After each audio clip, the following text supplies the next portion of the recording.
ஹர ஹர நம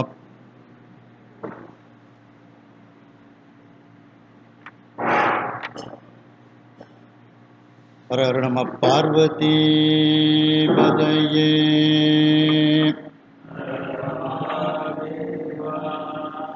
தென்னாடுடைய சிவனே போற்றி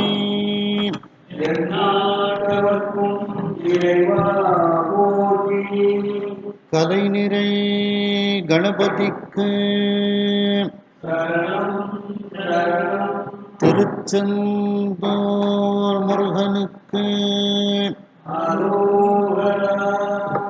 திருவாவடுதுறை ஆதீன ஸ்ரீல ஸ்ரீ குருமாச ஞானம் அவர்கள் பொன்னார் திருவடிகளை வணங்கியும், தருமபுர ஆதீனம் நட்சத்திர குருமணிகள் ஸ்ரீல ஸ்ரீ குருமாச ஞானம் அவர்கள் பொன்னார் திருவடிகளை வணங்கியும், இந்த திருவிளையாடற் புராண சிந்தனையை செவனே நடத்தி கொண்டிருக்கக்கூடிய கற்பக விநாயகம் ஐயா, சுப்பிரமணியன் ஐயா, நல்லசிவம் ஐயா, ஆவுடையப்பன் ஐயா, கோமதி நாயகம் ஐயா, கண்ணன் ஐயா, இந்திரா அம்மையார் மற்றும் வந்திருக்கக்கூடிய அனைத்து அடியார் பெருமக்களுக்கும் பணிவான வணக்கத்தை தெரிவித்துக் கொள்கின்றேன். நாம் 61வது திருவிளையாடல் மண் சுமந்த படலம் என்கின்ற படலத்தில் இருக்கின்றோம்.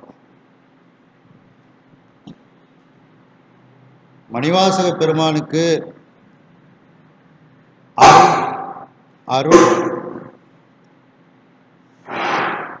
மணிவாசக பெருமானுக்கு அருள் செய்வதற்காக இறைவன் வைகை நதியை பெருக்கெடுத்து வரச் செய்கின்றான். அந்த வைகை நதியில் கரைகளை உடைத்து கொண்டு வைகை நதி செல்கிறது. இப்பொழுது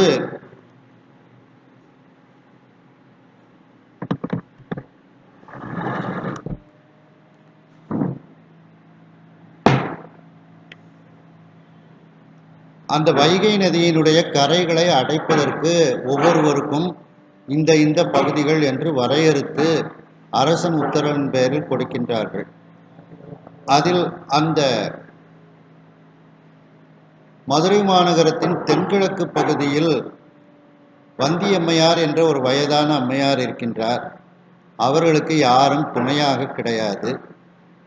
அவர்கள் தினந்தோறும் பிட்டு அவித்து அந்த பிட்டை இறைவனுக்கு நிவேதனம் செய்து அதன் பிறகு எல்லோருக்கும் அதை விற்று அதன் மூலம் வரும் வருமானத்தை வைத்து அவர்கள் காலத்தை கழித்து கொண்டிருந்தார்கள். இப்பொழுது அவருக்கும் வைகை ஆற்றுக்கரையை அடைவதற்கு உரிய பங்கு அந்த இடத்தை கொடுத்திருக்கின்றார்கள். அவர்கள் கூலிக்கு ஆள் கிடைக்காமல் அவர்கள் திணறுகின்றார்கள். சொக்கநாத பெருமானை நினைத்து அவர்கள் வேண்டுகின்றார்கள். தினந்தோறும் அந்த அம்மையார் கொடுத்த பிட்டை சாப்பிடக்கூடியவர் அந்த சொக்கநாத பெருமான். அந்த சொக்கநாத பெருமானிடத்தில் எனக்கு யாரும் துணை இல்லை, நான் இன்றைய தினம் இந்த கரையை அடைப்பதற்கு தக்க கூலியாளும் எனக்கு கிடைக்கவில்லை என்று வேண்டிக் கொண்டு இருக்கின்றார் என்ற அளவில் சிந்தித்தோம். அதனுடைய தொடர்ச்சி. துணையின்றி மக்களின்றி தமரின்றி சுற்றமாகும்,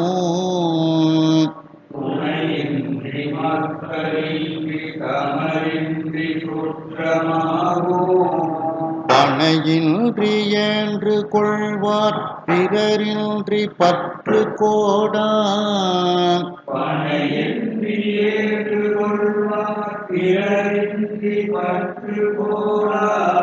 துணையின்றி துன்பத்து ஆழ்ந்து புலம்புரு பாவியேற்கு இன்று,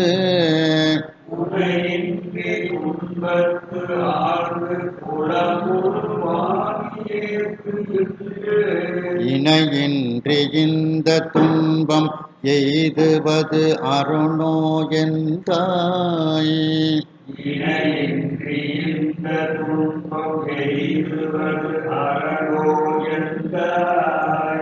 சொக்கநாத பெருமானை நோக்கி வந்தியம்மையார் வேண்டுகின்றார்கள். தன்னுடைய நிலையை எடுத்து கோருகின்றார்கள். சொக்கநாத பெருமானே, எனக்கு துணையின்றி இருக்கின்றேன். எனக்கு கணவன் கிடையாது. நான் திருமணம் செய்து கொள்ளவில்லை. திருமணம் செய்யாமல் இருந்ததனால் எனக்கு குழந்தை பாக்கியம் இல்லை, மக்கள் இன்றி. தமர் இன்றி நல்ல நட்பு வட்டாரங்களும் எனக்கு இன்னும் அமையவில்லை. சுற்றமாகும் பனையின்றி அதாவது எனக்கு சுற்றத்தார்கள் ஆகிய அந்த கூட்டமும் இல்லாமல் இருக்கின்றேன். ஏன்று கொள்வார் பிறரின்றி, என்னை பொறுப்பாக ஏற்றுக்கொள்பவர்கள் யாரும் இல்லாதும் நான் இருக்கின்றேன். பற்றுக்கோடாம் துணையின்றி, ஆதரவு, பற்றுக்கோடுன்னா ஆதரவாக இருக்கக்கூடிய தெப்பம் ஒன்று இல்லாமல் நான் இருக்கின்றேன். துணைனா தெப்பம், என்னை ஆதரிக்கக்கூடிய அந்த கடலில் தெப்பம் எப்படி துணையாக இருக்குமோ அதுபோல எந்த ஒரு தெப்பமும் இல்லாமல் நான் இருக்கின்றேன். துன்பத்து ஆழ்ந்து துன்பத்து ஆழ்ந்து புலம்புறு பாவியர்க்கு இன்று இணை இன்று. இவ்வாறு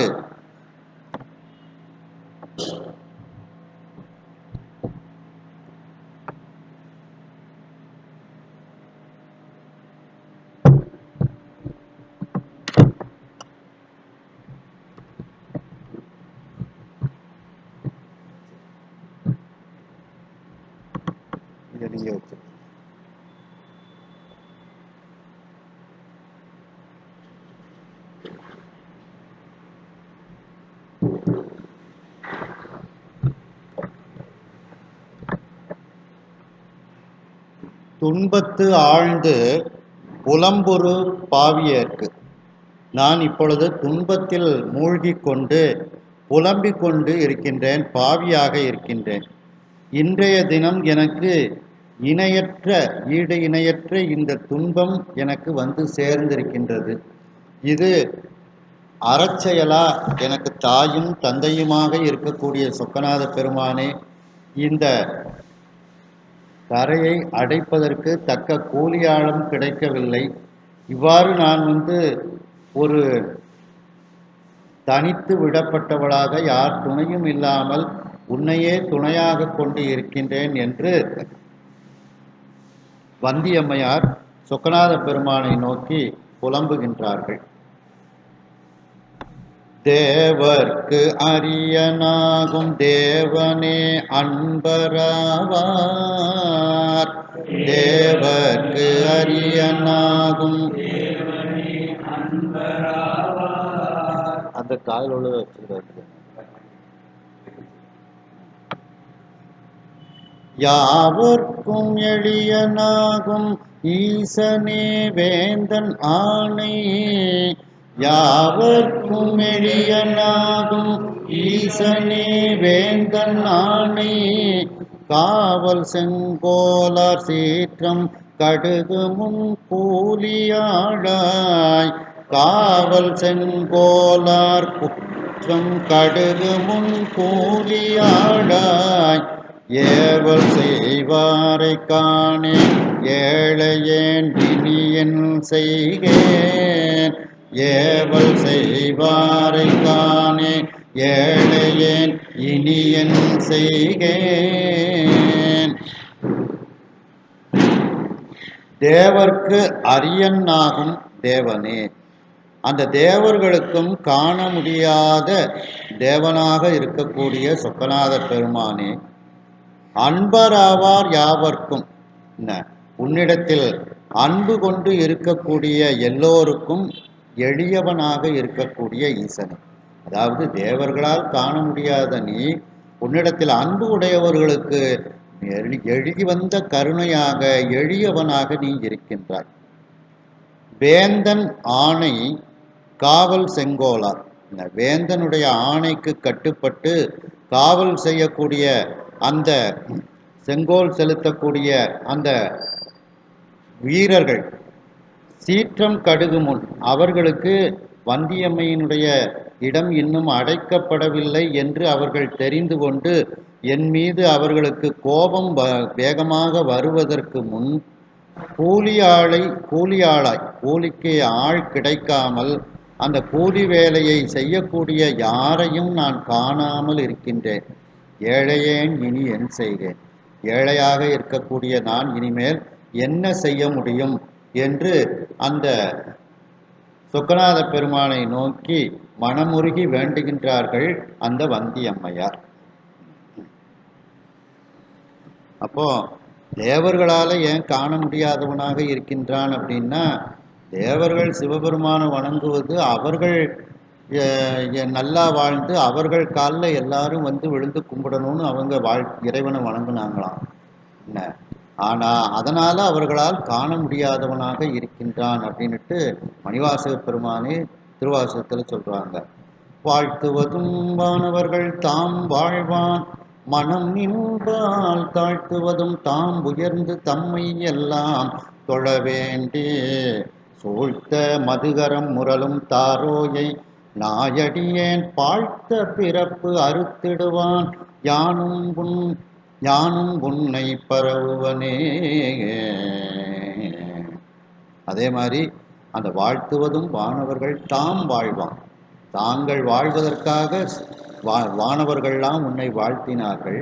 தாம் உயர்ந்து அந்த வானவர்கள் உயர்ந்து தம்மை எல்லாம் தொழ வேண்டி அவர்களை எல்லாம் அந்த வானவர்களை எல்லோரும் தொழ வேண்டும் என்று வேண்டி சிவபெருமானை வழிபட்டார்களாம். நான் முக்தி பேற்றுக்காண்டி வழிபட்டேன் அப்படின்ட்டு மணிவாசக பெருமான் கூறுகின்றார்கள். அதனால தான் அந்த தேவர்களாலும் காண முடியாத தேவனாக அந்த பெருமான் இருக்கின்றார்.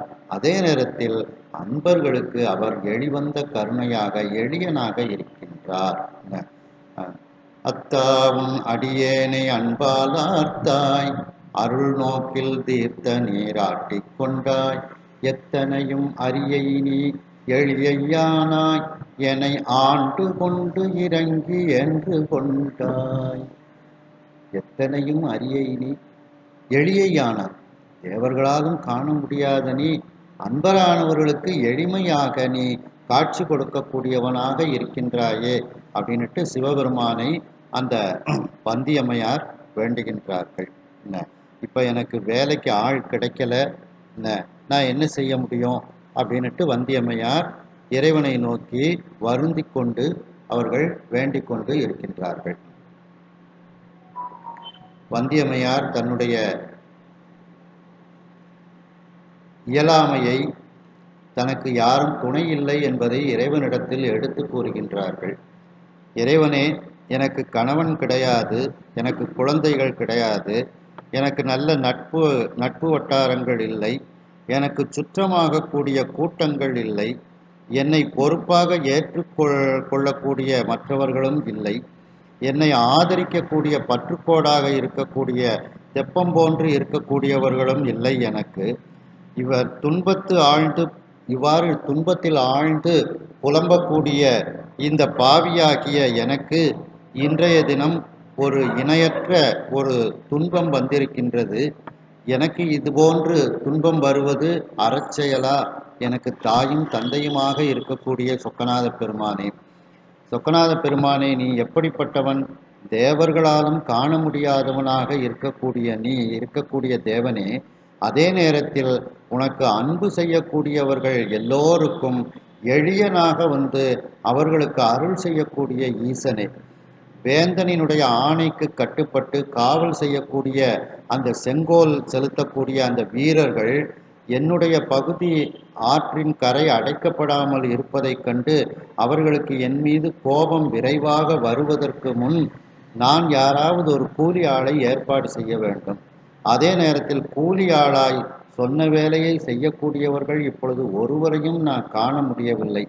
ஏழையாக இருக்கக்கூடிய நான் இனி என்ன செய்ய போகின்றேன் என்று வருந்துகின்றார்கள் அந்த வந்தியம்மையார். கூலியாள் வருவது உண்டோ என்று தன் கொங்கை முற்றத்து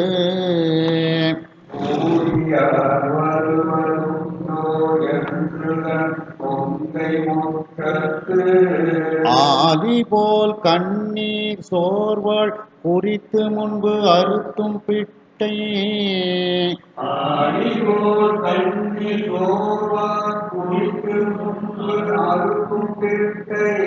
வேலை நீர் ஞாலம் காண மிசைந்து அவள் இடும்பை தீர்ப்பான்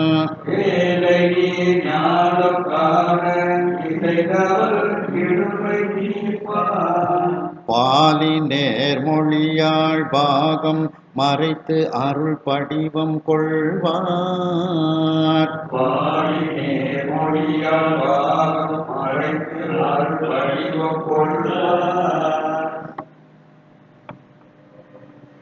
கூலியாள் வருவது உண்டோ?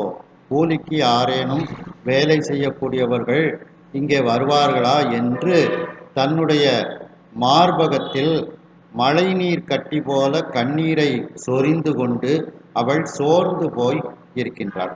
அதாவது கண்ணீர் வந்து கொண்டே இருந்து அந்த மார்பகத்தில் அது தங்கி இருக்கின்றது. தங்கி இருந்ததுனால அது ஒரு நீர்க்கட்டி, பனிக்கட்டி போல அந்த கண்ணீர் இருக்கின்றதாம். ஆலி, அந்த ஆலங்கட்டி மழைன்னு சொல்லுவோம்ல, அந்த இது ஆலினா மழை நீர் கட்டி, அந்த பனிக்கட்டி.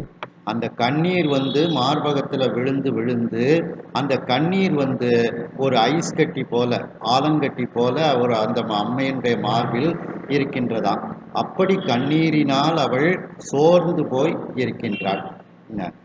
குறித்து முன்பு அறுத்தும் பிட்டை.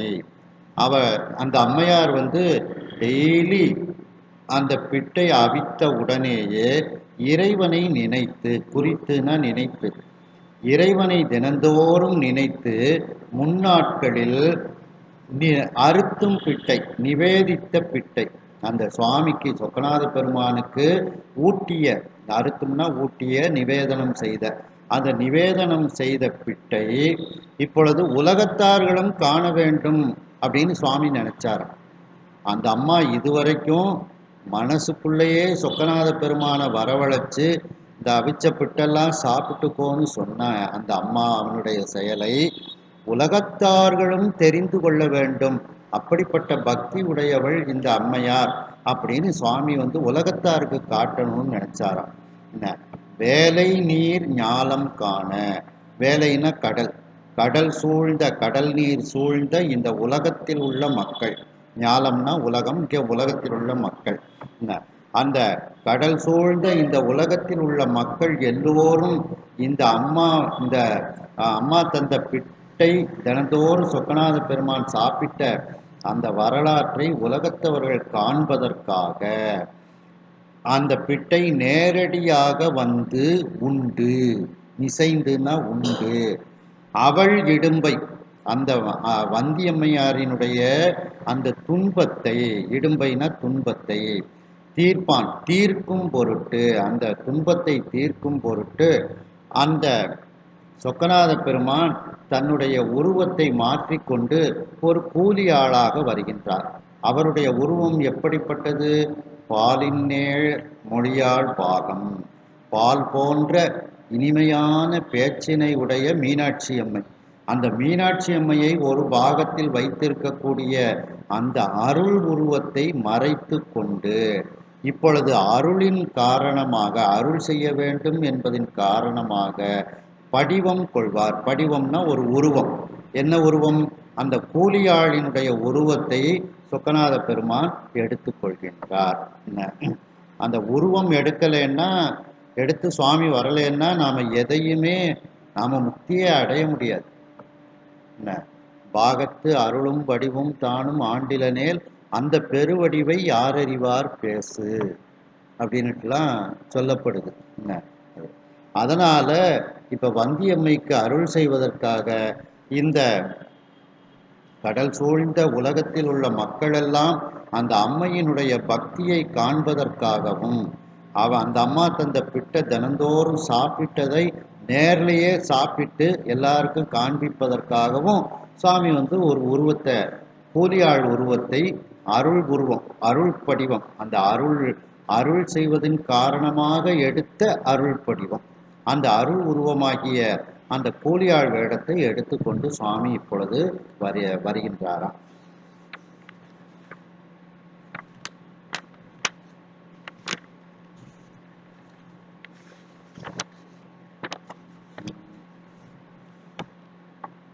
புறக்கு நீரருத்தி வையை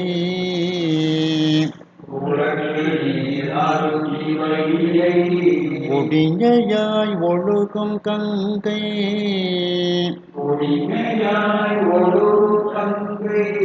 அறல் குழல் பிரிவின் ஆற்றாது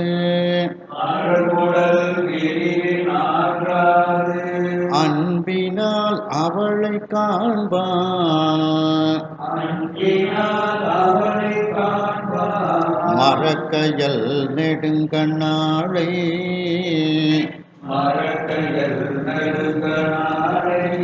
வஞ்சித்து வடிவம் மாறி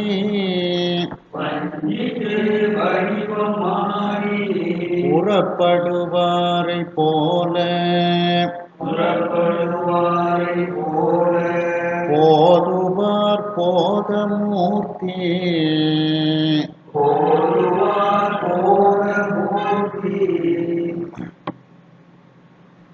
குறட்கு அப்படின்னா குறள்னா சின்ன உருவத்தை உடைய அந்த குள்ளமான பூதம், அந்த குள்ளமான பூதமாகிய குண்டோதரன் அப்படின்னு அர்த்தம். குறள்னா இங்க குண்டோதரன் அப்படின்னு அர்த்தம். அந்த குள்ள வடிவத்தை உடைய குண்டோதரனாகிய அந்த பூதத்திற்கு தண்ணீரை ஊட்டி, வைகை ஆற்றுல அது இப்போ தண்ணீர் குடிக்கின்றது அந்த குண்டோதரன். அப்படி அந்த குண்டோதரனுக்கு தண்ணீரை அருந்த வைத்து வையை, அந்த வைகை நதியானது குடிஞையாய் ஆறாக ஒழுகும் கங்கை. அந்த வைகை தான் கங்கை, கங்கை தான் வைகை. அப்படி கங்கை நதியாக அந்த வைகை ஆறாக வந்து கொண்டு இருக்கிறது. அந்த வைகை நதியில் கருமையான மணல்கள் எல்லாம் இருக்கின்றது. அந்த கருமையான மணல்கள் எல்லாம் அந்த வைகை நதியினுடைய வைகை பெண்ணினுடைய கூந்தல் போல இருக்கின்றது. அரல் அப்படின்னா மணல்னு அர்த்தம். இங்க கருமணல், அந்த கருமணல் போன்று அந்த கூந்தலை உடைய அந்த வைகை பெண் அந்த கங்கை நதி, அந்த கங்கையினுடைய வைகையாகிய கங்கையினுடைய பிரிவை தாங்க முடியாதவராக சிவபெருமான் இருக்கின்றார். அந்த கங்கையை பிரிய முடியாமல் அன்பினால் அவளை காண்பான். அன்பினால் அந்த வைகை நதியாகிய அந்த கங்கையை காண்பதற்காக இப்பொழுது அவர் வேறு ஒரு உருவம் எடுத்து வருகின்றார். இது ஒரு அகப்பொருள் துறையில உள்ள ஒரு பாடலாக இருக்கிறது. யாரை வஞ்சித்து வருகின்றாள்? சுவாமி மீனாட்சி அம்மையை வஞ்சித்து வருகின்றாராம். ஏன்னா மீனாட்சி அம்மைக்கு இந்த சுவாமி வைகை பெண்ணை பார்க்க போறாருன்னா கோபம் வந்துடும், கங்கை பெண்ணை பார்க்க போகின்றாருன்னா கோபம் வந்துடும். அதனால தன்னுடைய உருவத்தை ஒரு கூலி ஆளாக மாற்றிக்கொண்டு இந்த வைகை கங்கையை பார்ப்பதற்காக வந்தார் அப்படின்னுட்டு ஒரு நயமாக சொல்கின்றார்கள். யாரை வஞ்சித்து வருகின்றாராம்? மரக்கயல் நெடுங்கணாளை வஞ்சித்து. வெறுமனே எப்போதும் கயற்கண்ணின்னு போடுவாங்க, அங்கையற்கண்ணின்னு போடுவாங்க. இந்த இடத்துல மட்டும் மரக்கயல் அப்படின்னு. அம்பாளுக்கு தெரிஞ்சதுன்னா போதும், அந்த கண்ணு ஒன்னே சாமிய படாத பாடுபடுத்திடும். அதனாலதான் அதுக்கு மரக்கயல் அப்படின்னு கொடுத்துருக்குறாங்க. அடைமொழி என்ன கொடுக்குறாங்க? மரக்கயல். அம்பாளுக்கு ஒரு பெரிய தெரியாம போய் வைகை நதியை பார்த்துட்டு வராரு, கங்கை நதியை பார்த்துட்டு வராருன்னு தெரிஞ்சதுன்னா அந்த மீன் போன்ற கண்களே துன்பத்தை தரக்கூடிய கண்களாக சுவாமிக்கு மாறிவிடுமா. அப்படிப்பட்ட மரக்கயலும் அப்படிப்பட்ட மரச்செயலை செய்யக்கூடிய கண்களையும் உடையவள் மீனாட்சி அம்மை அப்படின்னு அர்த்தம். அறக்கருணை மரக்கருணைன்னு சொல்றோம்ல, அது போல. அப்படி அந்த மரக்கயல், கயல்னா மீன், மீன் போன்ற நீண்ட கண்களை உடைய மீனாட்சியை வஞ்சித்து அப்படின்னா மீனாட்சி அம்மைக்கு தெரியாமல் வடிவம் மாறி தன்னுடைய வடிவத்தை கூலி ஆளாக மாற்றிக்கொண்டு புறப்படுவாரை போல, அந்த வீட்டை விட்டு கோயிலை விட்டு புறப்படக்கூடியவரை போல இப்பொழுது சுவாமியும் அந்த ஞானமூர்த்தியாகிய சுவாமியும் இப்பொழுது வெளியே வருகின்றார்.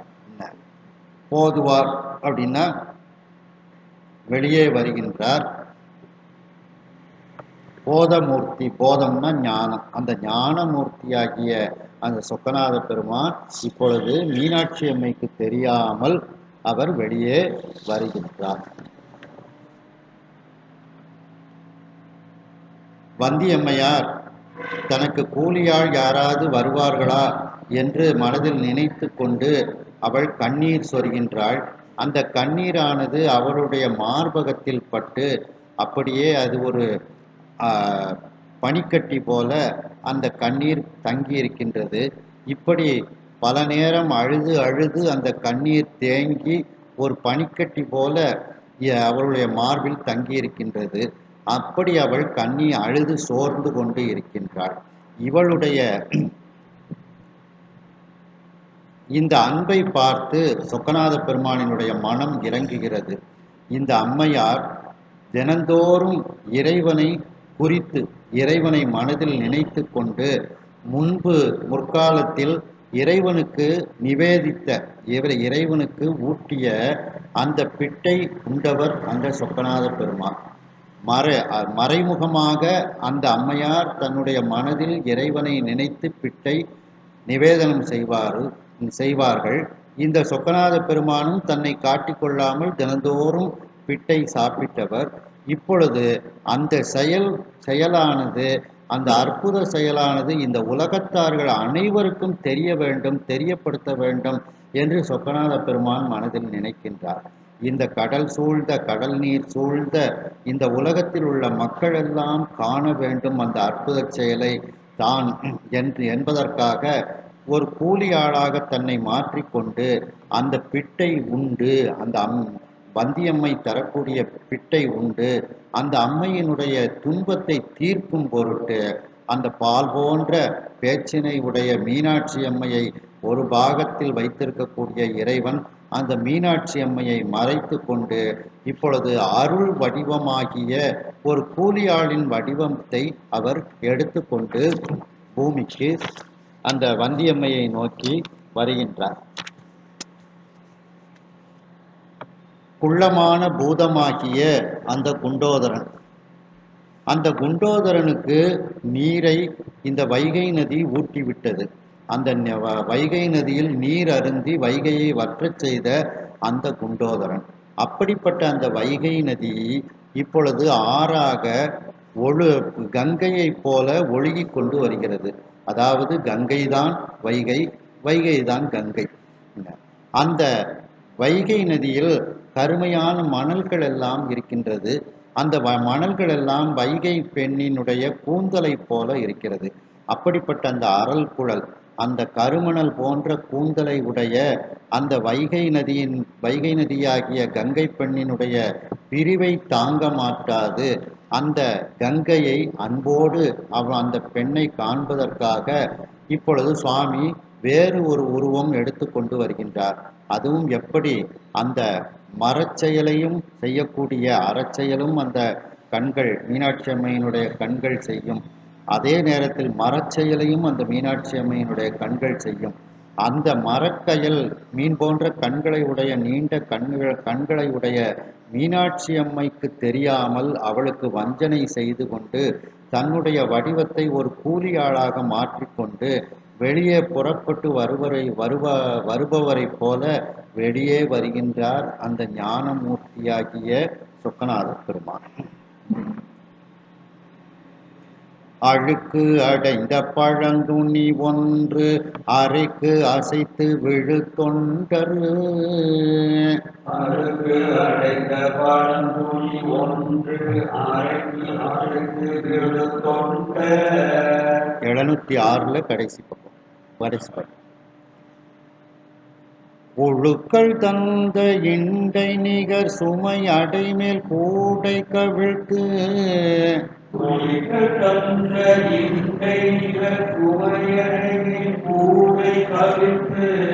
எழு கடந்து திசை கடந்திட்டு இணை கடந்த திருத்தோள் மேல்.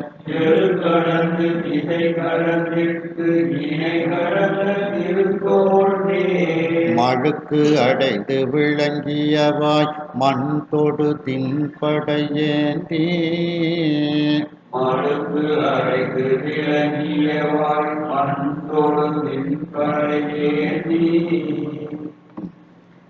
அழுக்கு அடைந்த பழந்துணி ஒன்று அறைக்கு அசைத்து. நல்ல இந்த மண் வெட்டக்கூடிய வேலைக்கு போகக்கூடியவர் நல்ல டிப்டாப்பாலாம் உடைய அணிஞ்சிட்டு போகக்கூடாது.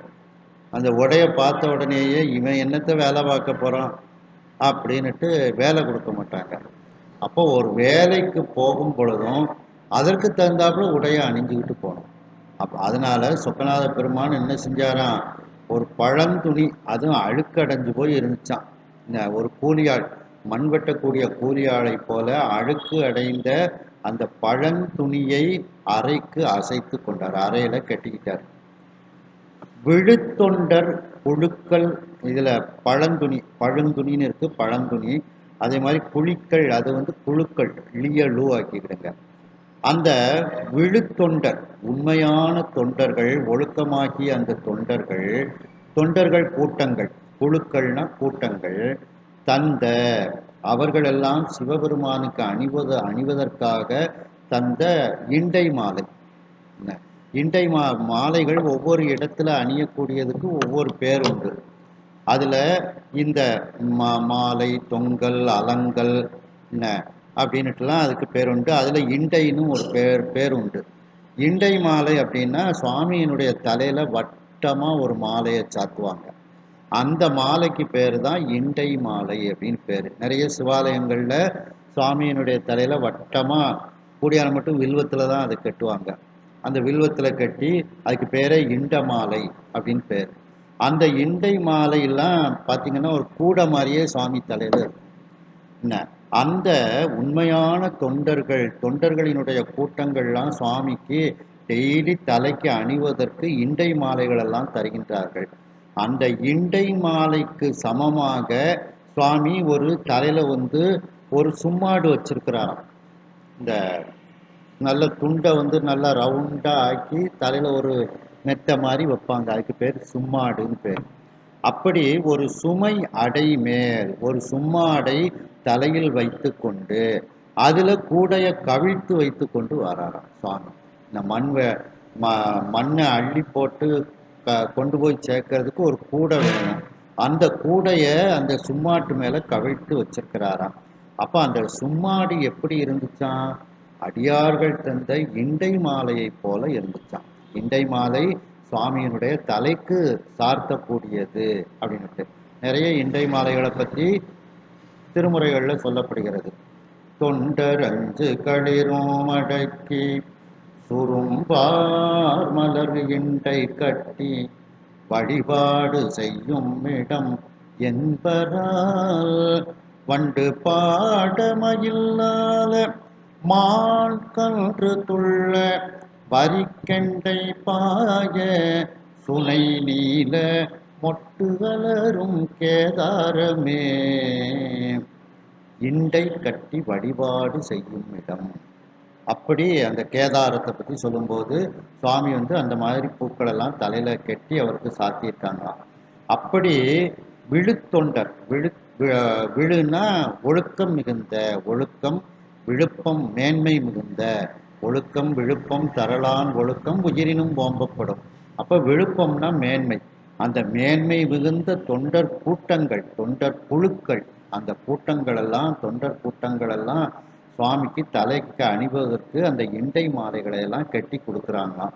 அந்த இண்டை மாலையை போல சுவாமி தலையில ஒரு சும்மாடு, நல்ல துணியை நல்ல ரவுண்டா சுத்தி அதை ஒரு தலையில வச்சிருந்த சுமை, அதுக்கு மேல கூடைய கவிழ்த்து வைத்து கொண்டு அவர் வந்தாராம் சுவாமி. ஏன்னா கூடைய நல்லா கவிழ்த்து வச்சோம்னா வெயில் படாது தலைக்கு. இப்படி நிமித்தி வச்சா கொஞ்சம் வெயில் படும், கவிழ்த்தி வச்சிட்டோம்னா தலைக்கு வெயிலே படாது. அதனால சுவாமி கூடைய தலையில கவிழ்த்தி கொண்டு வெயில் படாம அப்படியே வாராராம். எழுக்கடந்து அப்படியே அந்த சுவாமி ஒரு தூண் போன்ற இருக்கக்கூடிய அந்த தூணினுடைய வலிமையை எல்லாம் விட மிஞ்சியவராக சுவாமி வந்தாராம். திசை கடந்திட்டு, சில இதில் இந்த எழுங்கிறதுக்கு 7 கடல், அந்த 7 கடல்களை கடந்து கொண்டு வந்தார் அப்படின்னுட்டுலாம் அதுக்கு விளக்கம் கொடுத்துருக்காங்க. திசை கடந்திட்டு, திசைகளுக்கு அப்பால் விரிந்து கொண்டு, இணை கடந்த ஒப்பற்ற அந்த இருக்கக்கூடிய அந்த சரி தனக்கு சரிசமம் இல்லாத அப்படிப்பட்ட திருத்தோள் மேல், சுவாமியினுடைய திருத்தோள் எப்படி இருந்துச்சா, அந்த தோள் ஒரு தூண் எவ்வளவு வலிமையாக வச்சிருப்பாங்க, அந்த தூணினுடைய வலிமையை விட அதிகமாக அவருடைய தோள் இருந்துச்சாம். எழு அப்படின்னா தூண் அப்படின்னு அதற்கு பெயர். கடந்து அப்படின்னா அந்த தூணினுடைய வலிமையையும் கடந்த ஒரு வலிமையாக சுவாமியினுடைய தோள் இருந்துச்சாம். திசை கடந்திட்டு, 8 திசைகள், 8 திசைகளே சுவாமிக்கு தோள்களாக இருக்கிறது. என் தோள் வீசி நின்று ஆடும் பிராந்தனை கண்காள் காண்மீன்களோ, அந்த திசைகளையும் தாண்டி அந்த தோள்கள் வலிமை பெற்றதாக இருக்கின்றதாம். திசை கடந்திட்டு திசைகளுக்கு அப்பாலும் விரிந்து இருக்கிறது. ஏன்னா அந்த 8 திசைக்குள்ளதான் ஒரு தோள் இருக்கான்னா இல்லை அப்படின்னு அர்த்தம். 8 தோள்களும் அவருக்கு திசையாக இருந்தால், 8 திசைகளும் அவர்களுக்கு தோளாக இருந்தாலும் அந்த தோள்கள் 8 திசையையும் கடந்தும் இருக்கின்றது அப்படின்னு தான் அர்த்தம் எடுக்கணும். அதான் திசை கடந்திட்டு. ஏன்னா பிறகு சுவாமியினுடைய தோளை ஒரு குறுகலான அமைப்பில் கொண்டு வந்த மாதிரி ஆயிரும். அது எங்கே நீக்கமர நிறைந்த பரம்பொருள், நாம் அதை கொண்டு போய் 8 திசைக்குள்ளே இருக்காருன்னு நம்ம சொல்லக்கூடாது. அது ஒரு உபச்சார வழக்கு, அவ்வளோதான். என்ன அப்படி அந்த 8 திசைகளுமே அவருக்கு 8 தோள்களாக இருந்தாலும் அந்த திசைகளையும் 8 திசைகளையும் கடந்தவராக அந்த சுவாமியினுடைய தோள்கள் இருக்கின்றது. இணை கடந்த அந்த சுவாமியினுடைய தோளுக்கு சரிசமமாக எதுவுமே கிடையாது. அவருடைய தோளுக்கு அவருடைய தோள் தான் சமமான ஒன்று. அப்படிப்பட்ட அந்த திருத்தோள் மேல், தன்னுடைய திருத்தோளின் மீது, பொதுவாக இறைவனுக்குரிய உறுப்புகள், கோயிலில் உள்ள பொருட்கள் எல்லாத்தையும் சொல்லும்போது திருன்னு சேர்த்துக்கிடணும். திருக்கால், திருக்கை, திருத்தோள், திருக்கண் அப்படின்னுட்டு சொல்லணும். அதுபோல அந்த திருத்தோள் மேல், இறைவனுடைய அந்த திருத்தோளில் ஒரு மண்வெட்டி வச்சிருக்கார். அந்த மண்வெட்டி நல்ல பளபளப்பாக கூர்மையாக இருந்தால் இவன் வேலையே செஞ்சிருக்க மாட்டான் போல இருக்கு, இப்போதான் புதுசாக வேலைக்கு வரான்னு எல்லாரும் வேண்டான்றுவாங்க. அதனால் அந்த மண்வெட்டி எப்படி இருந்துச்சான், கொஞ்சம் மழுங்கி போய் வந்த மண்வெட்டி. எவ்வளோ கவனமாக சாமி வேஷம் போட்டாலும் எவ்வளோ கவனமாக வேஷம் போட்டுட்டு வராரு பாருங்க. என்ன புது மம்பட்டியை வச்சுருந்தோம்னா இவன் இன்னைக்கு தான் புதுசாக வேலைக்கு வரான், இவன் எங்கே வேலைக்கு வேலை பார்க்க போகிறான் அப்படின்னு யாரும் கூப்பிட மாட்டாங்கன்னுட்டு கொஞ்சம் நல்ல இது மழுக்கு அடைந்த அந்த ஒரு மண்வெட்டியை கழுத்தில் போட்டுக்கிட்டு வந்தாராம். மழுக்கு அடைந்து அப்படின்னா கூர் மழுங்கிய அப்படின்னா நிறைய இடத்துல இவன் வேலை பார்த்ததுனால இந்த மண்வெட்டி கூர் மழுங்கி போயிருக்கு, அப்போ நல்ல வேலை பார்ப்பான் அப்படின்னுட்டு கூப்பிடுவாங்க. என்ன அப்போ அந்த காலத்தில் மக்களும் அந்த கூலி வேலை செய்யக்கூடியவன் வரும்போதே அவனை எடை போட்டுருந்தாங்க. என்ன அவ்வளவு அறிவாளிகளாக அவங்க வரும்போதே எடை போட்டு அது அவனை கூப்பிடுதாங்க. என்ன அப்படி மழுக்கு அடைந்து அந்த மண்வெட்டி கூர் மழுங்கி போயிருக்கிறது. மழுக்கு அடைந்து விளங்கிய வாய், ஒரு பெரிய வாயை உடையதாக அது இருக்கின்றது. மண் தொடு தின்படை ஏந்தி, மண்ணை தோண்டக்கூடிய, தொடுன தோண்டக்கூடிய அந்த வலிமையான அந்த படையை தோளில் ஏந்தி கொண்டு வருகிறார். அந்த தோள் எப்படிப்பட்டதுன்னு தான் அதற்கு முந்தி சொல்றாங்க. சுவாமி இப்படிப்பட்ட ஒரு உருவத்தோடு அங்கே வருகின்றார்.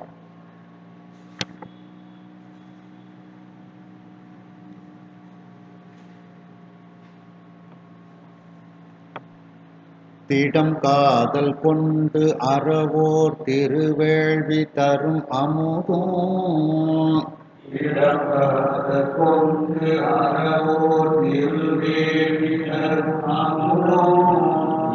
காவல் கொண்டு உறைவாள் அறுத்து அமுதும் இனிது உள்டும், இடம் காவல் கொண்டு உறைவாள் அறுத்து அமுதும் இது உண்டோ அடங்காத பசியினர் போல் அன்னை முலைப்பால் அருந்த அடங்காத பசியினர் போல் அன்னை முளைப்பாலருந்த மடங்காத பெருவேட்கை மகவு போல் புறப்பட்டார். மடங்காத பெருவேட்டை மகவு போல் புறப்பட்டார்.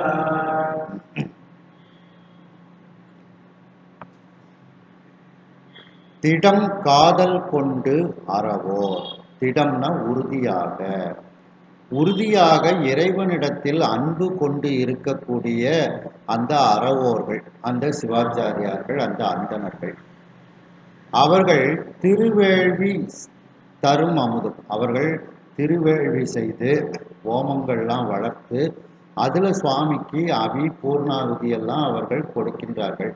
அந்த அமுதத்தை, அந்த சிவாச்சாரியார்கள் தரக்கூடிய அந்த அமுதத்தை, அந்த அபிஷை உண்ணக்கூடியவர்.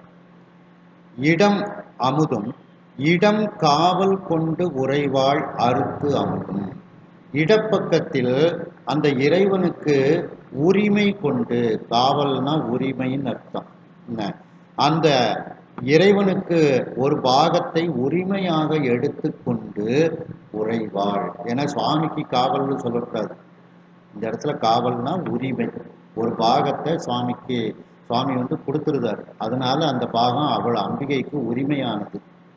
அது அப்படி இடப்பாகத்தை உரிமையாக வைத்து கொண்டு இடப்பாகத்தில் வீற்றிருக்கக்கூடிய அந்த மீனாட்சி அம்மை, அந்த அம்மாவும் தினமும் சமைச்சு சமைச்சு இந்த சாமிக்கு கொடுக்காங்க.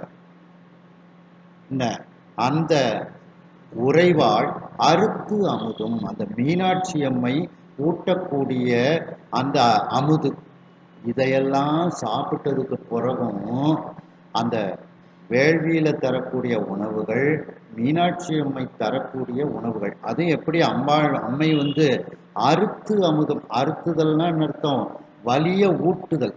அந்த குழந்தைக்கு பசி எடுத்துரும் அப்படின்னுட்டு அந்த குழந்தைக்கு பசி வர்றதுக்கு முன்னுக்கிட்டே வலியை சென்று, 1 மணி நேரம் ஆயிட்டு பிள்ளைக்கு பசி வந்துடும்ட்டு வலியை சென்று அந்த தாய் ஊட்டுவாராம். அது மாதிரி இந்த மீனாட்சி அம்மையும் சுவாமிக்கு நேரத்துக்கு சரியா கொண்டு போய் சாப்பாடை ஊட்டினாளாம், சிறு குழந்தைய போல ஊட்டினாளாம். இவ்வளவு சாப்பிட்டதுக்கு அப்புறமும் இந்த சாமி சுக்கநாதர் என்ன பண்ணாராம், ரொம்ப பசி எடுத்த ஆள் மாதிரி அங்க வந்தாராம். எப்படி வேஷம் போட்டாலும் ரொம்ப கரெக்டா சாமி வந்து வேஷம் போட்டுட்டு வாராராம். இந்த 2 பேர் தரக்கூடிய இனிமையான உணவுகளை உண்டதற்கு பிறகும் அடங்காத பசியினர் போல், பசி அவருக்கு வந்துட்டு அந்த அடங்காத பசியாக இருக்கிறது. அதை போல் தன்னுடைய முகத்தை மாற்றிக்கொண்டு அன்னை முளைப்பால் அருந்த மடங்காத பெருவேட்கை மகவு போல், அந்த குழந்தைக்கு வந்து பசி வந்துட்டுன்னா ஓன்னு கத்த ஆரம்பிச்சிடும். அந்த தாயினுடைய அந்த முளைப்பாலை அருந்துவதற்காக மடங்காதன்னா குறையாத பெரு வேட்கையை உடைய ஒரு குழந்தை உடனே பசி எடுத்துட்டுன்னா கத்தி அழ ஆரம்பிச்சிடும், ஆர்ப்பாட்டம் பண்ண ஆரம்பிச்சிடும். அந்த குழந்தையை போல இப்பொழுது வந்தியம்மை இருக்கக்கூடிய இடத்துக்கு சுவாமி வந்து போனாராம். ரொம்ப பெரும் பசி இருக்கக்கூடியவரை போல சுவாமி வந்து அந்த இடத்திற்கு சென்றார்.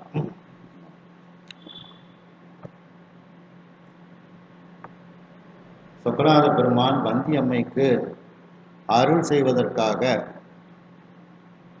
அந்த அம்மை இருக்கக்கூடிய இடத்திற்கு எப்படி தன்னை மாற்றிக்கொண்டு செல்கின்றார் என்று பரஞ்சோதி முனிவர் வர்ணிக்கின்றார். அழுக்கு அடைந்த ஒரு பழந்துணியை தன்னுடைய இடுப்பில் அணிந்து கொண்டு அவர் செல்கின்றார். மேன்மையான தொண்டர்கள் கூட்டங்களெல்லாம் அவருக்கு பூக்களை கொண்டு தலைக்கு அணியக்கூடிய இண்டை மாலைகளை கட்டி தருவார்கள். அந்த இண்டை மாலைகளை எல்லாம் சுவாமி அணிந்திருப்பார். அந்த இண்டை மாலைக்கு நிகராக தன்னுடைய தலையில் துணியினால் ஒரு சும்மாடு தயார் செய்து அதை தலையில் வைத்து கொண்டு அந்த சும்மாட்டின் மேல் கூடையை கவிழ்த்து கொண்டு வெயில் படாதவாறு அவர் செல்கின்றார். அவருடைய தோள்கள் எப்படி இருக்கின்றது? இறைவனுடைய தோள்கள் ஒரு தூண் எவ்வளவு வலிமையாக ஒரு இடத்தில் நிறுத்தப்படுமோ அந்த தூணினுடைய வலிமையையும் விட இவருடைய தோள்கள் மிகுந்த வலிமை உடையது. 8 திசைகளே அவருக்கு தோள்களாக இருந்தாலும் அந்த 8 திசைகளுக்கும் அப்பாலும் விரிந்து இருக்கக்கூடிய தோள்களாக அவருடைய தோள்கள் இருக்கின்றது.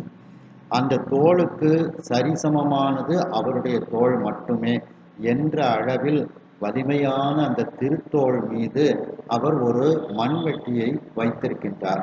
அந்த மண்வெட்டி எப்படி இருக்கின்றது என்றால் கூர்மழுங்கி இருந்தது. ஏனென்றால் இவர் நிறைய இடங்களில் மண்வெட்டுதல் வேலையை செய்திருக்கின்றார் என்பதை காண்பிப்பதற்காக கூர்மழுங்கிய ஒரு மண்வெட்டியை அந்த தோளில் அணிந்திருக்கின்றார். அந்த மண்வெட்டி ஒரு விளங்கிய வாயை உடையதாக, மண்ணை தோண்டக்கூடிய வாயை உடையதாக, மண்ணை தோண்டக்கூடிய அந்த வலிமையான படையாகி அந்த மண்வெட்டியை ஏந்தி கொண்டு அவர் வருகின்றார். மேலும்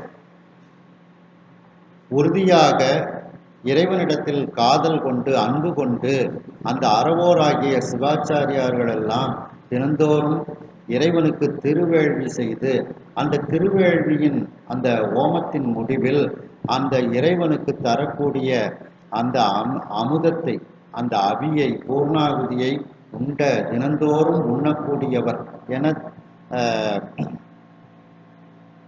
அந்த அபிசை உண்ணக்கூடியவராக இருக்கக்கூடிய சொக்கநாத பெருமான் மேலும் அவருடைய இடப்பாகத்தில் உரிமை கொண்டு வீற்றிருக்கக்கூடிய அவருடைய மனைவியாராகிய மீனாட்சி அம்மை வலிய தினந்தோறும் ஊட்டக்கூடிய அமுதம் ஆகிய இந்த 2 அமுதத்தையும் உண்டவர் அந்த சொக்கநாத பெருமான். ஆனாலும் தன்னுடைய வேடத்திற்கு தகுந்தார் போல அடங்காத பசி கொண்டவர் போல, பசி மிகுந்தவர் போல அவர் இப்பொழுது புறப்பட்டு வருகின்றார். ஒரு தாயினுடைய மார்பக பாலை அருந்துவதற்கு பசி எடுத்த அந்த குழந்தையானது குறையாத மிகப்பெரிய ஆசை உடையதாக அழுது புலம்பிக் கொண்டு வரக்கூடிய அந்த குழந்தையைப் போல இப்பொழுது அவர் புறப்பட்டு வருகின்றார்.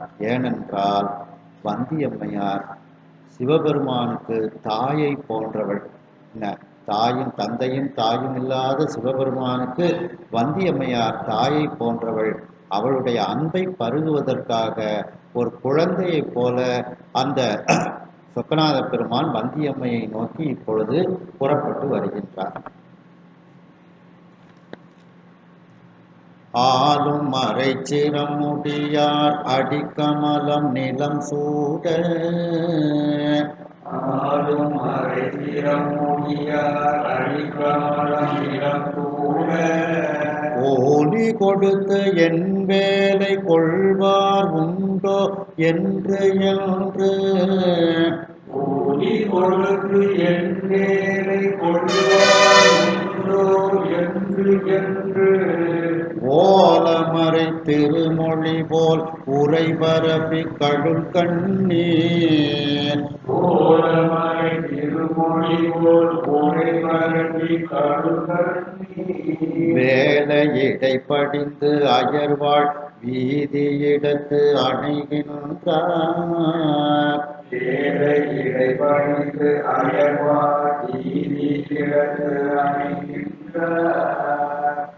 ஆளும் அப்படின்னா ஒலிக்கின்ற அப்படின்னு அர்த்தம்.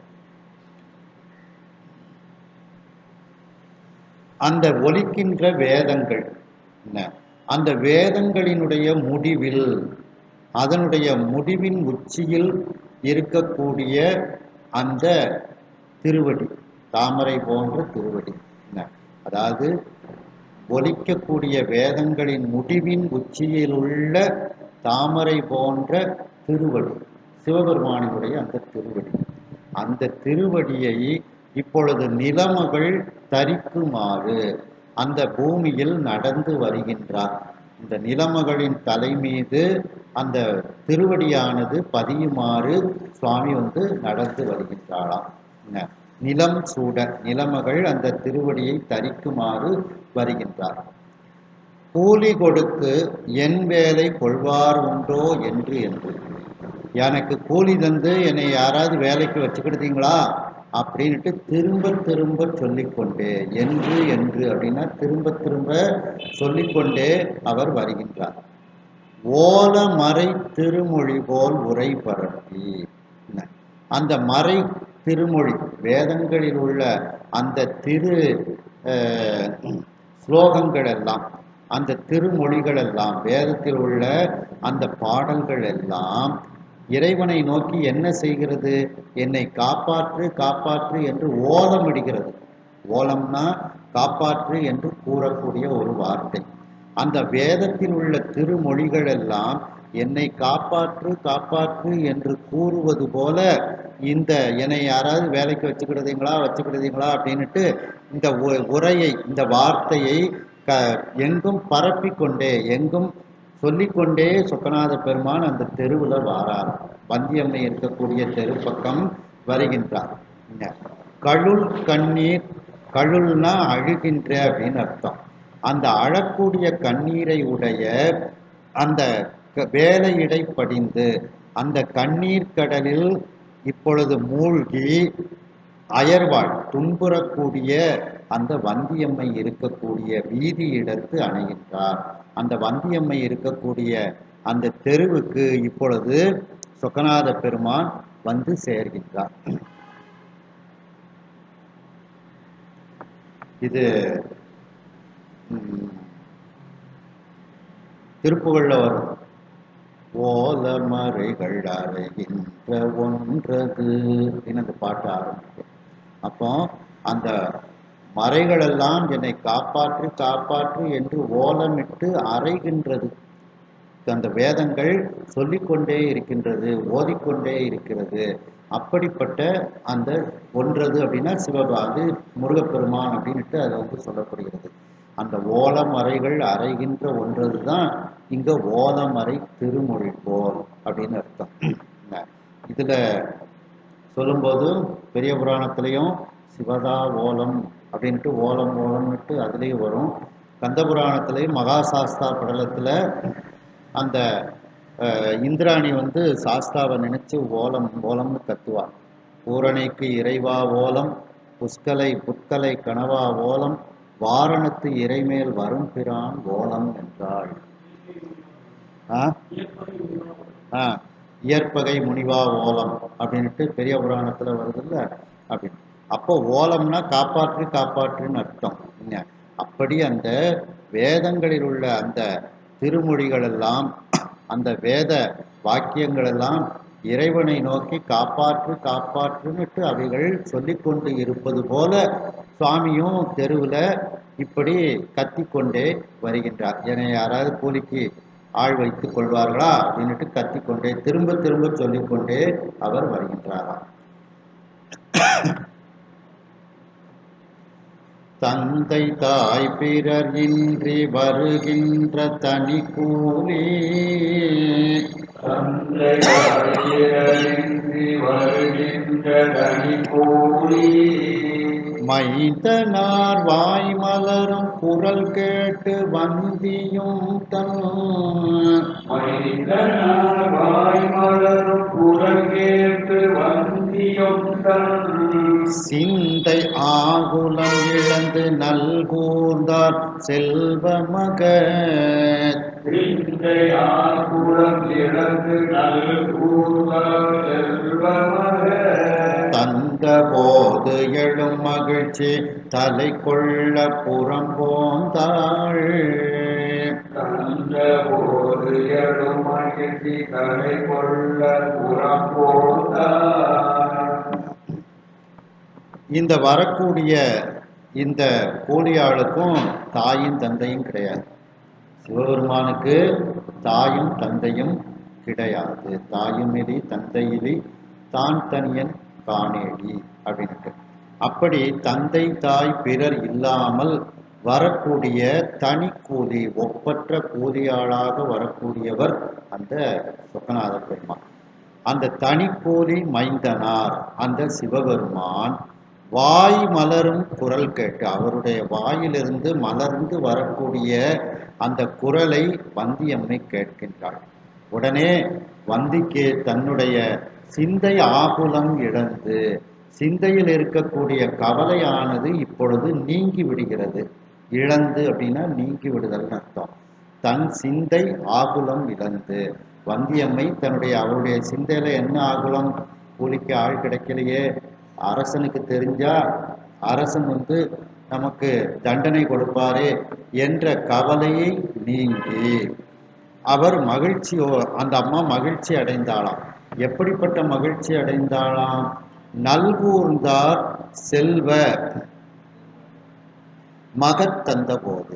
நல்கூர்ந்தார்னா வறுமையாளர்கள் அப்படின்னு அர்த்தம். இங்கே என்ன வறுமையாளர் அப்படின்னா, அந்த மக்கட்பேறு இல்லாததும் ஒரு வறுமைத்தன்மை தான். செல்வம் இல்லாததும் ஒரு வறுமைத்தன்மை.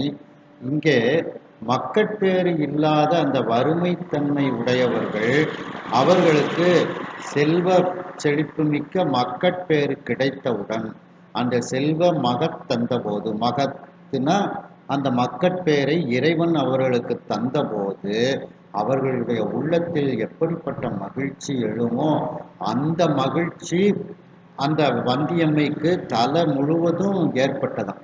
தலை கொள்ளனா உடம்பு முழுவதும், இன்சான் உடம்புக்கு தலையை சிரசை பிரதானம்ங்கிறது மாதிரி அந்த அம்மா உடம்பு பூரா மகிழ்ச்சி ஏற்பட்டதாம். அப்படி அந்த மகிழ்ச்சி தலை கொள்ள புறம் போந்தாள், வெளியே வருகின்றாள் அந்த வந்தியம்மை. புறம்னா வெளியே, போந்தாள்னா வந்தாள்.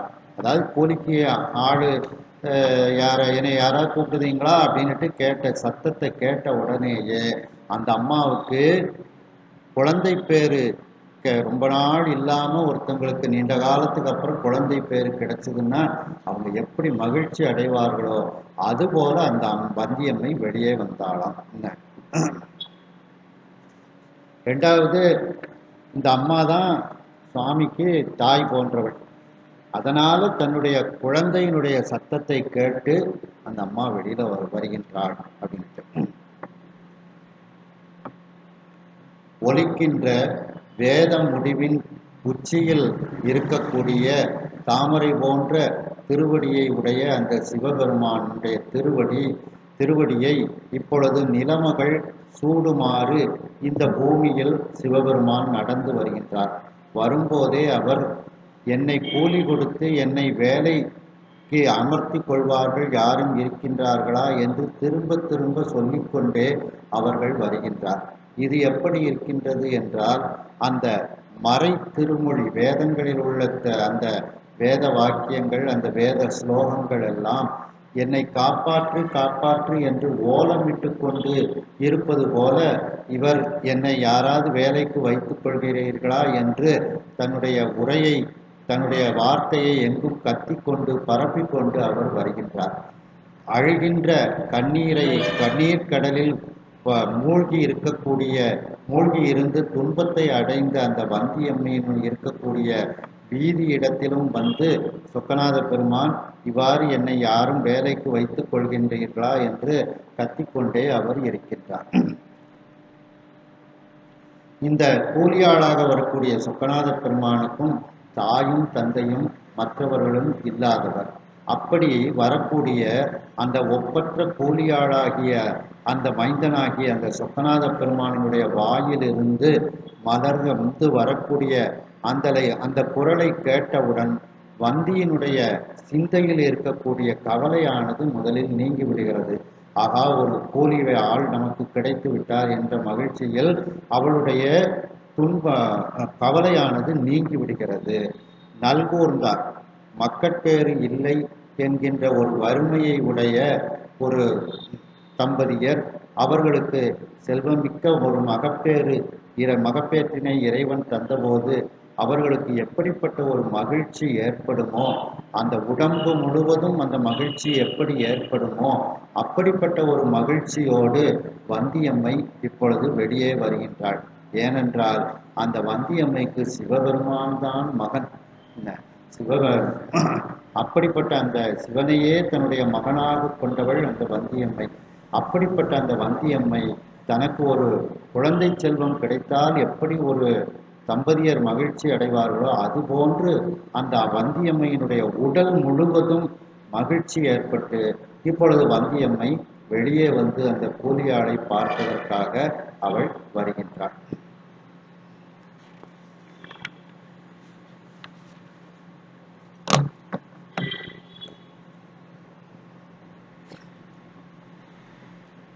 அன்னையன தன்பால் இன்னருள் சுரந்து வரும் காளை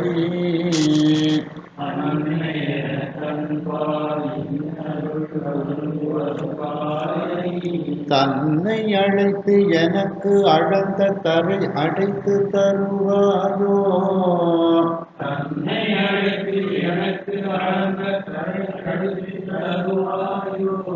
என்ன இசைத்தனளாக அடைக்கின்றேன் எனக்கு அன்னை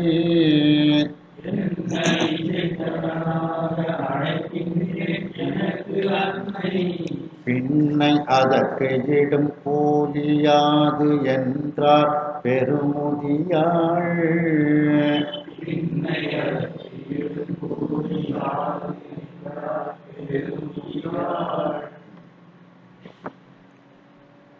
அன்னை என தன்பால் இன்னருள் சுரந்து அந்த வந்தியம்மை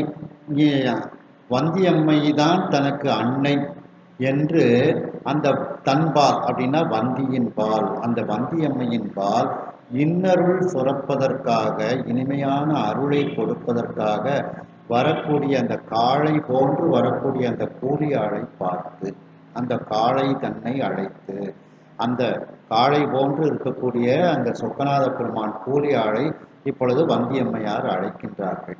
அழைத்து எனக்கு அழந்த கரை அடைத்து தருவாயா, எனக்கு இந்த வைகை கரையில ஒரு பகுதியை அடைச்சு கொடுக்கணும்னுட்டு சொல்லியிருக்கு, எனக்கு அளந்து விட்டுருக்காங்க, அந்த வைகை கரையினுடைய அந்த பகுதியை நீ செப்பனிட்டு அந்த கரையை எனக்கு நீ அடைத்து தர மாட்டாயா என்று இசைத்தனளாக, இசைத்தல்னா கேட்டல் என்று அம்பிகை அந்த வந்தியம்மையார் இந்த கூலியாளாக வந்த பெருமானிடத்தில் கேட்கின்றாள். உடனே சுவாமி அதற்கு என்ன பதில் கூறுகின்றார்? அடைக்கின்றேன், எனக்கு அன்னை, நான் அதை அழைத்து தருகின்றேன், எனக்கு அன்னையாக இருக்கக்கூடிய வந்தியே, பின்னை அதற்கு இடும் கூலியாது, அதுக்கு நான் அடைச்சு தந்ததுக்கு அப்புறம் எனக்கு நீ என்ன கூலி கொடுப்ப அப்படின்னு முதல்ல வந்து கூலியை கேட்கிறார். என்றார் பெருமுதியாள் என்றார் அப்படின்னு என்ன சுவாமி வந்து கேட்கின்றார். பெருமுதியாள்னா மிகப்பெரிய முதுமைத்தன்மை வாய்ந்த அந்த வந்தியம்மையார் இப்பொழுது அதற்கு பதில் கூறுகின்றாள் அப்படின்ட்டு பெருமுதியாள் அப்படிங்கிறதுக்கு பக்கத்துல அந்த பெருமுதியாளாகிய வந்தியம்மை இப்பொழுது அதற்கு பதில் கூறுகின்றாள் அப்படிங்கிறத சேர்த்துக்கிடணும். சுவாமி வந்து நீ எனக்கு அம்மா மாதிரின்னு சொல்லிட்டு அதுக்கப்புறமும் கூலி கேட்கிறாரு பாருங்க.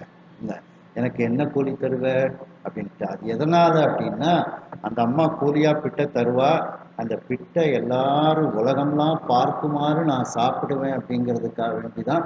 ஏன்னா அந்த அம்மா இது நாள் வரைக்கும் பிட்டு தந்துட்டா எனக்கு, அது யாருக்குமே தெரியாது. ரகசியமா நடந்த ஒரு அன்பு பரிமாற்றம். டெய்லி அவிச்ச பிட்டு பூரா சாமிக்கு தான் நைவேத்தியம். அவ்வளவும் சாப்பிட்டதை வெளியில ஒரு நாளாவது காமிக்கணும்தான். அதுக்காக வேண்டிதான் சுவாமி வந்து கூலி கேட்கின்றார். பண் சுமந்த பாடல் பரிசு படைத்தருளும் பெண் சுமந்த பாகத்தன் பெம்மான் பெருந்துரையான் விண் சுமந்த கீர்த்தி வியன் மண்டலத்து ஈசன் கண் சுமந்த நெற்றிக் கடவுள் கலி மதுரை மண் சுமந்து கூலி கொண்டு அக்கோவால் மொத்துண்டு பொன் சுமந்த பொன்மேனி பாடுதுங்கான் அம்மானாய். நிவாசக பெருமான் அவருடைய சமகாலத்துல அந்த வந்தியம்மையினுடைய வரலாறு நடந்ததுங்கிறதுனால அந்த வரலாற்றை பதிவு பண்றாங்க. மதுரை மண் சுமந்து கூலி கொண்டு, அதுக்காண்டி வந்தியம்மை இருந்து பிட்டு உதிர்ந்த பிட்டெல்லாம் கூலியாக பெற்று கொண்டார் சுவாமி அப்படின்ட்டு அதை இந்த பாட்டில் பதிவு சொல்றாரு மண்வாசக பெருமான். பிட்டு இடுவேன் உனக்கு என்றாள்.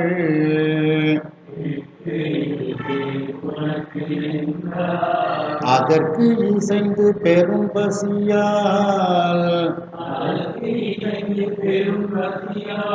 சுட்டிட நான் மிக மெலிந்தேன்.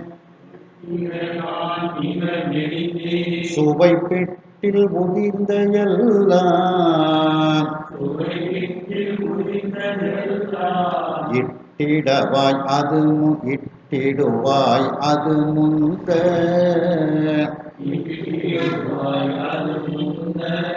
தின்று நான் இளைப்பாறேன். கட்டிடுவேன் நின்னுடைய கரை என்றார் கரையில்லார்.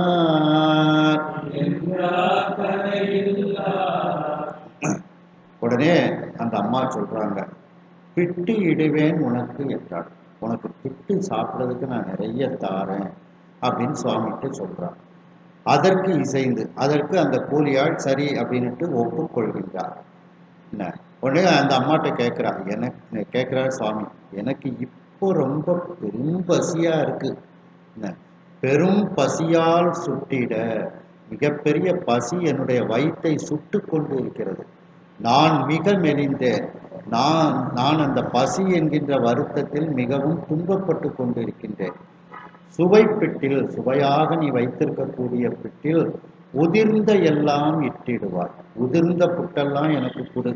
ஏன்னா நல்ல புட்டை தான் எல்லாம் விலைக்கு வாங்கிட்டு போவாங்க, உதிர்ந்த புட்டை விலைக்கு வாங்க மாட்டாங்க. அதனால நீ உதிர்ந்த புட்டை, நல்ல புட்டெல்லாம் நீ விலைக்கு கொடுக்கறதுக்கு வச்சுக்கோ. உதிர்ந்து போன புட்டெல்லாம் எனக்கு கொடு அப்படின்னு சொல்லி கேட்கின்றார். உதிர்ந்த எல்லாம் இட்டிடுவாய். என்ன அது முந்த தின்று, அதை முதல்ல நான் சாப்பிட்டு கொண்டு அப்படின்ட்டு. முந்தன்னா முதலில் அப்படின்னு அர்த்தம் எடுத்துக்கிடலாம், இல்லை முழுவதும் அப்படின்னுட்டு அர்த்தம் எடுத்துக்கிடலாம். அந்த பிட்டை நான் முதலில் சாப்பிட்டு விட்டு கொஞ்சம் ஓய்வெடுத்து கொண்டு, இளைப்பாரி கொஞ்சம் ஓய்வெடுத்து கொண்டு, அதுக்கப்புறம் உன்னுடைய கரைப்பகுதியை போய் நான் கட்டி அந்த உடைப்பை சரி செய்வேன் என்றார். கரையில்லா, அளவில்லாத அந்த பெருமான் இவ்வாறு அந்த வந்தியம்மைக்கு பதில் கூறுகின்றார் சுவாமி.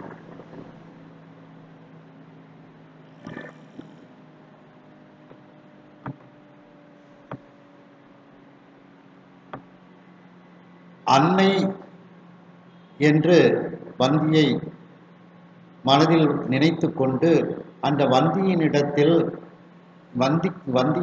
வந்தியின்பால் இனிமையான திருவருளை தந்து அவளை காண வரக்கூடிய காளையை போன்று, ஒரு மகனை போன்று வரக்கூடிய அந்த காளையாக இருக்கக்கூடிய அந்த கூலியாளை இப்பொழுது அந்த அன்னையாகிய வந்தியம்மையார் அழைத்து கேட்கின்றார். எனக்கு கூலியாள் கிடைக்கவில்லை, எனக்கு அரசன் அளந்து தந்த அந்த கரை அளவு அடைப்பை நீ அடைத்து தரமாட்டாயா என்று வந்தியம்மை அந்த கூலியாளிடத்தில் கேட்கின்றாள்.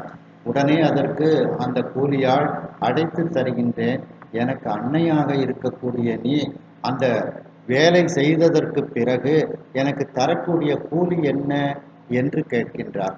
உடனே அதற்கு அந்த பெரும் முதியவளாகிய வந்தியம்மை பதில் கூறுகின்றாள். உனக்கு பிட்டு நான் தருகின்றேன் என்றாள். பிட்டு இடுவேன் உனக்கு என்றாள். உனக்கு நான் பிட்டு சாப்பிட தருகின்றேன் என்றாள். அதற்கு ஒப்புக்கொண்டு, இப்பொழுது எனக்கு மிகப்பெரிய பசி இருக்கின்றது, அந்த பசியானது என்னுடைய வயிற்றை சுட்டு கொண்டு இருக்கிறது, பசியின் துன்பத்தினால் நான் மிக மெலிந்து துன்பமடைந்து கொண்டிருக்கின்றேன்.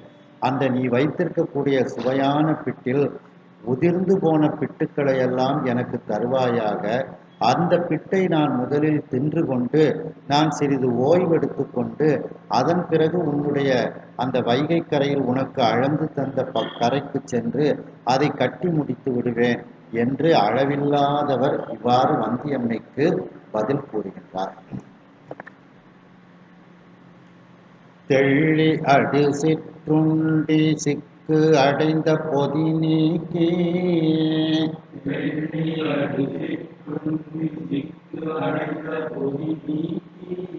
அள்ளி எடுத்து அருந்து அப்பா என்று இட்டாள் அறைக்கு அசைத்த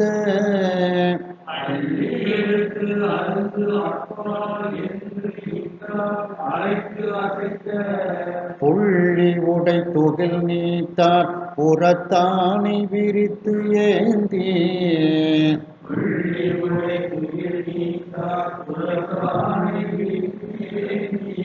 ஒள்ளியது என்று அவள் அன்பும் உடன் கூட்டி அமுது செய்வார்.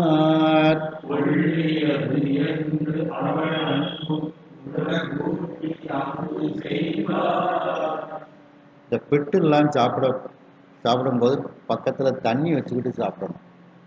விக்கி பிட்டு. அதனால அந்த பிட்டு கொடுக்கும்போதே அந்த அம்மா தண்ணியும் கையில கொடுக்குறாங்க. அதனாலதான் பிட்டை அருந்து அப்பா அப்படின்னு கொடுத்தாரு. தண்ணியைத்தானே அருந்துன்னு சொல்லுவோம், பருகுதல் அருந்துதல் அப்படின்னுட்டு. அப்ப பிட்டு கொஞ்சம் கடினமான உணவு. அதுக்கு இந்த இனிப்புகள்லாம் சேர்த்தா தான் அது சாப்பிட முடியும். ஆனாலும் தனித்தாக எடுக்கும் அந்த இது பிட்டு. நமக்கு சாப்பிட்ட நமக்கு எல்லாத்துக்குமே இந்த அனுபவம் உண்டு. கையில் பக்கத்தில் தண்ணியை வச்சுக்கிட்டு கொஞ்சம் சாப்பிட்டோன்னு கொஞ்சம் தண்ணியை குடிச்சுக்கிடுவோம். அதனால அந்த வார்த்தையை போடுதாங்களாம், நான் அருந்து அப்பா. பிட்டை அருந்த முடியுமா? இப்போ தண்ணியை பக்கத்தில் வச்சுக்கிட்டு பிட்டை சாப்பிடுன்னு அர்த்தம் அந்த வார்த்தைக்கு. தெள்ளி அடு சிற்றுண்டி. தெள்ளி அப்படின்னா சல்லடையால் சலித்து எடுத்த அந்த பிட்டு மாவு. தெளித்து எடுத்த அந்த பிட்டு மாவு. அந்த பிட்டு மாவை வைத்து சமைத்த. அடுன்னா சமைத்தல்னு அர்த்தம். அதனாலதான் அடுக்களைன்னு அதுக்கு பேர். அப்படி அந்த சல்லடையால் சலித்து மாவாக எடுத்து அந்த புட்டு மாவினை கொண்டு சமைத்த அந்த சிற்றுண்டி. பிட்டு சிற்றுண்டி தான். அது காலை உணவு இல்லை இரவு உணவு தான், மத்தியானத்துக்குலாம் வைக்க மாட்டோம். அதனால அதுக்கு பேர் சிற்றுண்டி அப்படின்னு பேர். அந்த சிற்றுண்டியாகிய அந்த பிட்டு அதை ஒரு அழுக்கு அடைஞ்ச ஒரு துணியை வச்சு மூடி வச்சிருக்காளாம் அந்த பிட்டெல்லாம். ஏன்னா எதுவும் அந்த சின்ன சின்ன பூச்சிகள்லாம் மேலே அரிக்கக்கூடாது அப்படிங்கிறதுக்காக வேண்டி சிக்கு அடைந்த அப்படின்னா, சிக்குன்னா அழுக்குன்னு அர்த்தம். அந்த அழுக்கு அடைந்த அந்த துணியை வச்சு மூடி இருக்கின்றாள். பொதி அப்படின்னா துணி. அந்த பொதி அந்த துணியை இப்பொழுது நீக்கி, அப்பதான் அந்த பிட்டு இருப்பது தெரியும். அந்த துணியை நீக்கி கொண்டு அந்த உதிர்ந்த புட்டெல்லாம் அங்க இருக்குது, அதையெல்லாம் அள்ளி எடுத்து அவன் கொடுக்குறான். அருந்து அப்பா. இந்த பிட்டை சாப்பிடுன்னு சொல்லல, பக்கத்துல தண்ணியை வச்சுக்கோ, தண்ணியும் கொடுத்து இந்த தண்ணியும் குடிச்சுக்கிட்டு அப்படியே இதை சாப்பிடு, அப்பந்தான் சாப்பிட முடியும், நிறைய சாப்பிட முடியும். தண்ணி கொஞ்சம் குடிச்சுக்கிட்டே சாப்பிட்டோம்னா நிறைய சாப்பிடலாம் அப்படின்னுட்டு இந்த பிட்டை நீ சாப்பிடுவாயாக என்று இட்டாள் என்று கொடுக்கின்றாள். சுவாமி அந்த பிட்டை எதுல வாங்கிக்கிட்டாராம்? அறைக்கு அசைத்த புள்ளி உடை துகில் நீத்தா.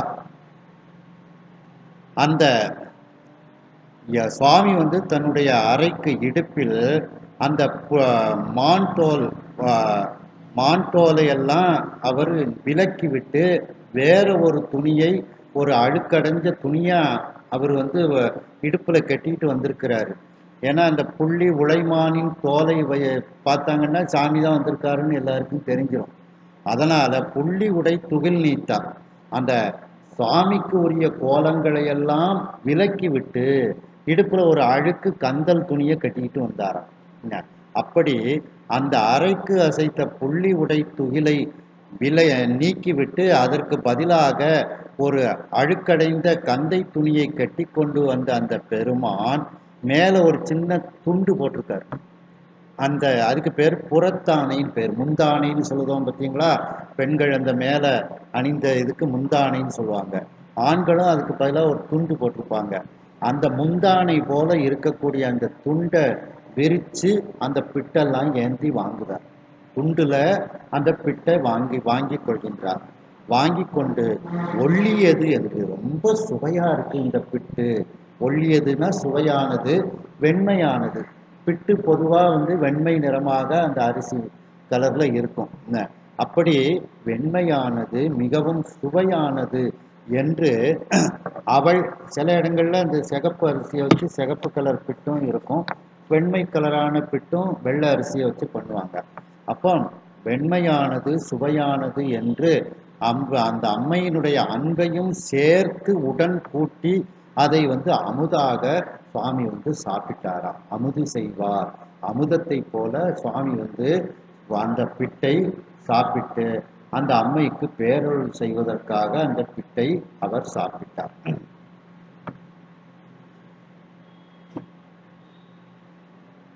இன்னைக்கும் பார்த்தீங்கன்னா கோயிலில் பிரசாதங்கள்லாம் பார்த்தீங்கன்னா துணியில் தான் அந்த காலத்தில் வாங்கிட்டு போவாங்க. பேப்பர்லாம் அப்போ கிடையாது. பேப்பர் இருந்தாலுமே துணியில் வாங்குறது தான் கௌரவம் அப்படின்ட்டு இந்த பிரசாதங்கள் இதெல்லாம் வாங்கிறதுக்குன்னே வீட்டில் துணியெல்லாம் வச்சுருப்பாங்க. இன்றைக்கும் பெருமாள் கோயிலில் ஸ்ரீரங்கத்துல எல்லாம் பார்த்தீங்கன்னா அந்த அரையர்கள்னுட்டு 4000 திவ்ய பிரபந்தம் ஓதுபவர்கள் அரையர்கள்னு பேர். அவங்களுக்கு டெய்லி அந்த சோற்று கட்டி கொடுப்பாங்க. அதை துணியில் தான் அவங்க வாங்கி மடித்து வீட்டுக்கு கொண்டு போவாங்க. அந்தால பாத்திரத்தில் போட்டுட்டு துணியை நல்லா துவைச்சி காய போட்டுருவாங்க. மறுநாள் துணி எடுத்து அந்த துணியில் தான் வாங்குவாங்க. இன்றைக்கும் அந்த ஸ்ரீரங்கத்தில் துணியில் தான் பிரசாதம் கொடுத்தாங்க அவங்களுக்கு, அரையர்களுக்கு. அந்த காலத்து மரபு அது. இலைக்கு பதிலாகவே துணியில் வச்சு கூட அந்த கொஞ்சம் ஈரப்பசை இல்லாத உணவுகளை எல்லாம் சாப்பிடுவாங்க. ஒரு புளியோதரை இதெல்லாம் துணியை விரித்து அந்த துணியில் வச்சு சாப்பிடக்கூடிய மரபுலாம் இருந்திருக்கு.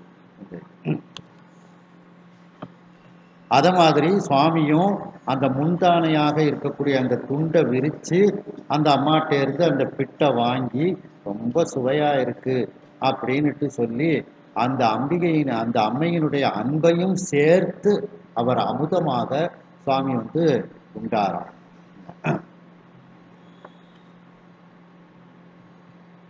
அன்னை முளை தீம்பாலின் அரிய சுவைத்து இகுது அந்த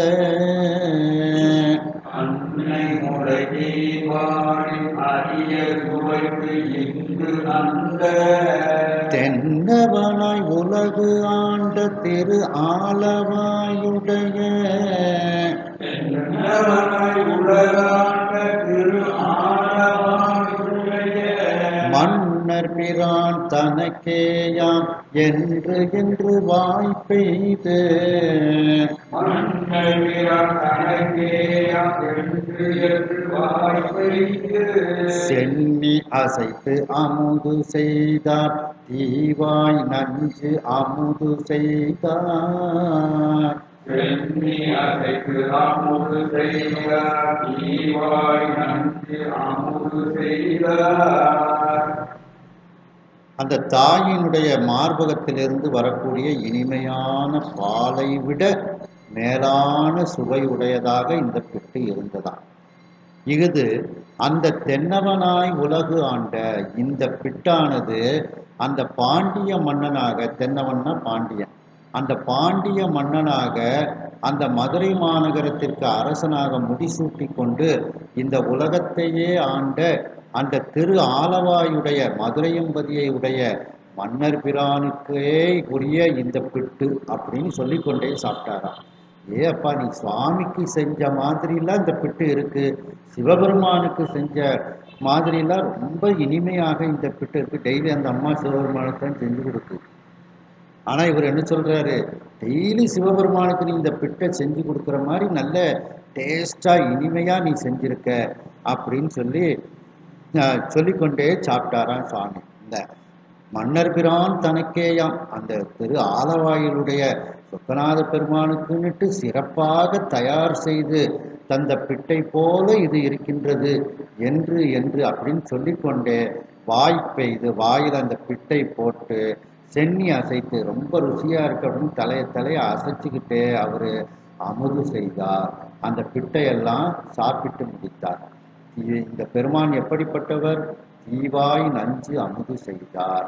அந்த தீமையான நஞ்சையே உண்டு அமுதமாக கண்டத்தில் தேக்கி வைத்த அந்த பெருமான், அப்படிப்பட்ட அந்த ஆற்றலுடைய பெருமான் இந்த வந்தியம்மை தந்த பிட்டை சொக்கநாத பெருமானுக்குன்னே ஸ்பெஷலா நீ டெய்லி தயார் செய்து கொடுப்பது போல தயார் செஞ்சு கொடுத்துருக்குற அப்படின்ட்டு சொல்லிக்கொண்டே அந்த அம்மையினுடைய அந்த செயல்பாட்டையும் அதில் மறைமுகமாக சுட்டி கொண்டு அந்த பிட்டை மிகவும் ரசித்து ரசித்து அவர் தலையை அசைத்து கொண்டு ரசித்து அந்த பிட்டை அவர் தின்று முடித்தார். சல்லடையால் மாவை நன்கு சலித்து மிகவும் பொடி பொடியான அந்த மென்மையான பிட்டு மாவை கொண்டு சமைத்த அந்த சிற்றுண்டியாகிய அந்த பிட்டை அந்த வந்தியம்மையார் ஒரு அழுக்கு அடைந்த பழங்குனியால் மூடி வைத்திருக்கின்றார். அந்த சிக்கு அடைந்த அந்த அழுக்கு அடைந்த அந்த பழங்குனியை நீக்கி அந்த அதில் இருக்கக்கூடிய உதிர்ந்த பிட்டுக்களை எல்லாம் அள்ளி எடுத்து அந்த சொக்கநாத பெருமானுக்கு கொடுக்கின்றார். கொடுக்கும் பொழுது இந்த பிட்டை அருந்து அப்பா, இந்த பிட்டை சாப்பிடு என்று கூறிக்கொண்டே அவள் கொடுக்கின்றாள். அந்த பெருமான் எப்படிப்பட்டவர்? தன்னுடைய இடுப்பில் புள்ளிகளை உடைய மான் தோலை ஆடையாக அணிந்தவர்.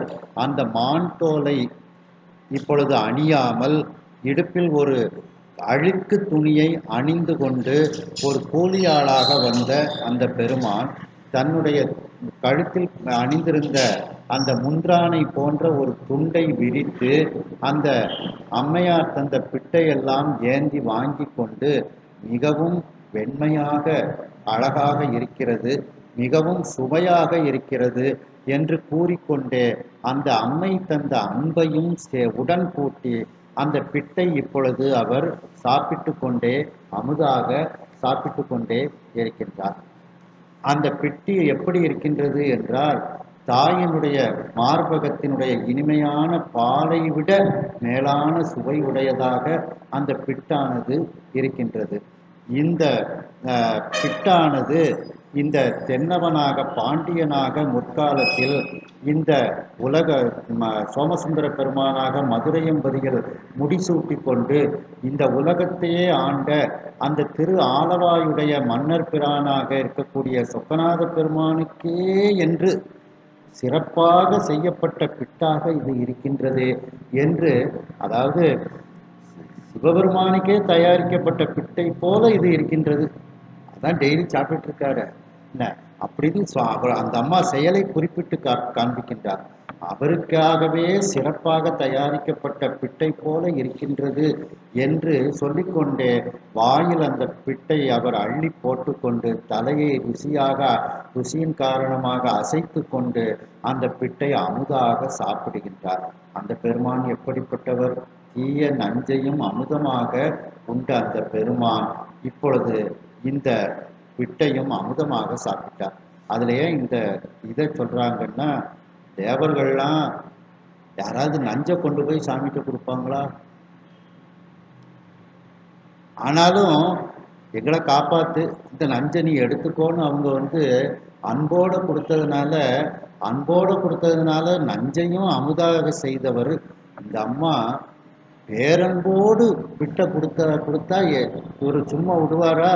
அதனால அந்த பிட்டை அவர் தலையை அசைச்சுக்கிட்டு ரொம்ப நல்லா இருக்குன்னுட்டு சொக்கநாத பெருமானுக்குன்னு சிறப்பாக தயார் பண்ணது போலயே இருக்க அப்படின்ட்டு சாப்பிட்டு கொண்டே இருந்தாராம் என்று இந்த அளவில் இந்த சிந்தனையை நிறைவு செய்து மீண்டும் அடுத்த சிந்தனையில் இதை நாம் சிந்திப்போம்.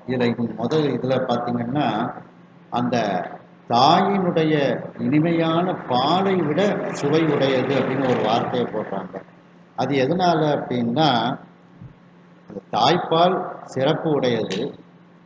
அதே நேரத்தில் இன்னும் ஒரு சிறப்பு என்ன அப்படின்னா, இப்போ குழந்தைக்கு சளி பிடிச்சிட்டு குழந்தைக்கு நேரடியாக சளிக்கு மருந்து கொடுத்தா குழந்தைக்கு ஒத்துக்கிட மாட்டேங்குது. அப்போ அந்த தாய் என்ன செய்வாளாம்? அவளுக்கு சளி கிடையாது, ஆனால் அந்த சளிக்குரிய மருந்தை தாய் சாப்பிடுவாள். அந்த தாய் சாப்பிட்டு அதன் பிறகு அவளுடைய மார்பகத்தில் இருந்து வரக்கூடிய பாலை அந்த குழந்தையை குடிக்க செய்வாளாம். குழந்தைக்கு சளி நோய் நீக்குமா. அப்படிப்பட்ட ஒரு இனிமையான ஒரு அந்த தாய்ப்பாலை விட இந்த பிட்டு சிறந்ததாக இருக்கின்றது. இந்த தாய் குழந்தைக்காண்டி மருந்து சாப்பிடுவான்னு குமரகுருபரெல்லாம் இதை எடுத்து காண்பிக்கின்றார். அப்படிப்பட்ட ஒரு பேரன்பு கொண்டவள் இந்த வந்தியம்மையார் என்று இந்த அளவில் இந்த சிந்தனையை நிறைவு செய்து மீண்டும் அடுத்த சிந்தனையில் இதனை நாம் தொடர்வோம். ஹரஹர நம பார்வதி பதையே, ஹரஹர மகாதேவா. வெற்றிவேல் முருகனுக்கு அரோகரா.